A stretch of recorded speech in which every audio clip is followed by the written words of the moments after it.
Hello and welcome to an episode of Jeremy and Nick Talk About Things. So today we're going to review a Chapman ML3 Pro and a Squire Affinity Telecaster right here. The funny thing, guys, is that I actually think this guitar plays and sounds great. For how cheap this thing was, it's amazing. You know, as a disclaimer, I actually put some other pickups in it. I'd actually bought, what do you call them, the Texas Special pickups at one point, and a number of friends and I tried to put them in and we broke them, so that's bad. Don't do that. Let's see. You guys, this over here is the sad reality of what happens when you don't know what you're doing with installing new hardware in guitars. So this is my Texas Special Pickups Graveyard.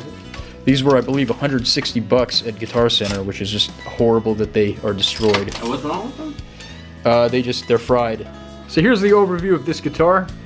You know, it's got like a maple fretboard, maple-ish. I would call it maple-ish because I have no idea if it's actually maple. Probably is maple. The maple kind, yeah. Now this over here is probably a veneer because there's no way, if you look closely, you can see that I'm probably full of crap. I don't see a veneer on there at all. Honestly, it looks really cool, I think. Nice transparent finish, transparent glossy finish. I think the guitar plays well, and it sounds good, so that's, you know, all you can ask for. And plus, when you take like a hunk of crap and you run it through $2,500 Axe Effects, anything sounds good, right, Nick? Yeah. So, Nick, why don't you tell us about your Chapman? Because I well, really... It's not mine. I don't own it yet. Not yet.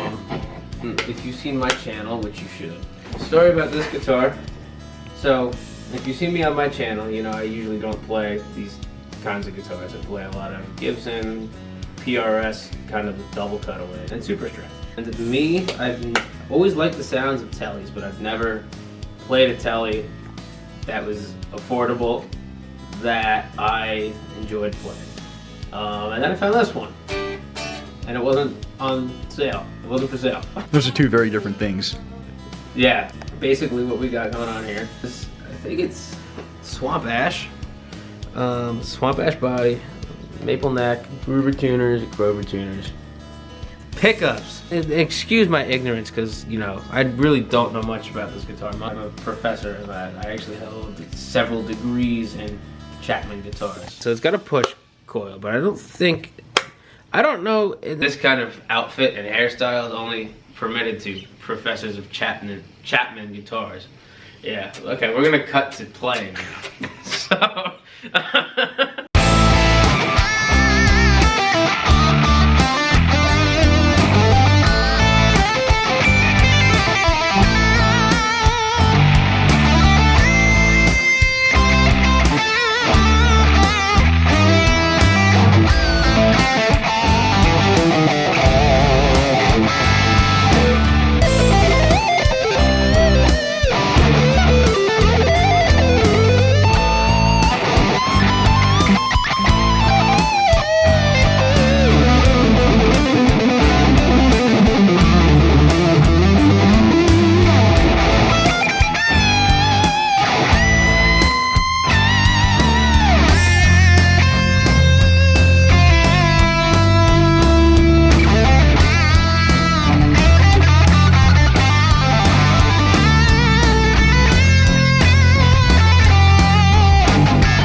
mean, obviously, this guitar definitely feels like a guitar that's 4 times the price of that guitar. This guitar definitely feels like it's $175. Yeah, I thought that this guitar, when I was playing it, it felt better to me for the most part, except for one lick, because I tend to not like stuff here, because I dig in, I jam my hand into the bridge, and I can't really do that necessarily on that. But that one I can. In terms of just like what felt best on the left hand, and I think the tone was a little more versatile on this when I was switching through pickups. Like, you know, I think this picked up more dynamics. Not that I was playing dynamic at all. Yeah, not that we were using a dynamic setting whatsoever. Yeah, but so the Chapman has my vote. So it was weird. I actually think I like playing this guitar better. I would have to spend time with that one. The neck on that definitely feels more like a Charvel neck, I think. Yes, this is definitely a shredder neck. And I love shredder guitars. This is not a shredder guitar at all, by any means, in anyone's world of perception here. But like, I just think that the neck is thinner this way, and it just felt weird going from that to that. Yeah, no, this is wider. This feels more like my PRS with the wider neck. The back of it feels like a smooth Charvel neck, but it's got some length or some girth to it, if you will. Cool. You know, we didn't have an opportunity to test either of these two at length. My guess is this is going to have much better tuning stability than this. This thing is kind of a nightmare to keep in tune. And it doesn't even have a floor. This is a fixed bridge like any other Tele. Honestly, I would recommend this guitar though to like a beginner who doesn't want to spend a lot of money and they want to get their feet wet with an electric guitar. Yeah, I will say for a $175 guitar, that felt really good.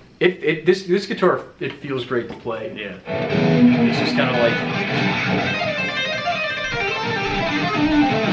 super playable. It's just like that. It's just exactly like you pick up that guitar, never take a lesson before, and boom. Yeah, you just do that. You know, move over, Angel Vivaldi. After you play Smoke on the Water for the very first time, then that just gets infused to your brain from buying an Affinity Telecaster. So that is why you should buy one of these. Fender, if you're listening, I hope that I have just sold this guitar really well and you're going to hire me now. Well, actually, if you buy one of these, you skip Smoke on the Water and your first song is Goat. I went through a Polyphia phase. Really, like, I mean, I love Polyphia, but I was studying their music back in April. And I learned Goat and James Franco. But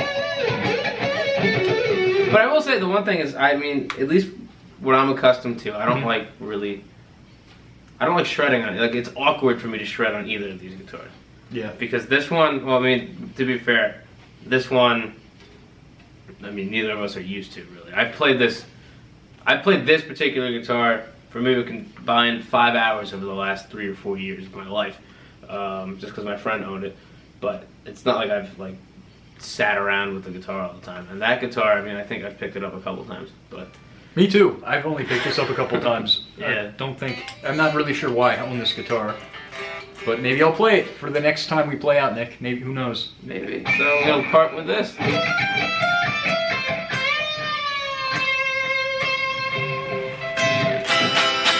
There you go.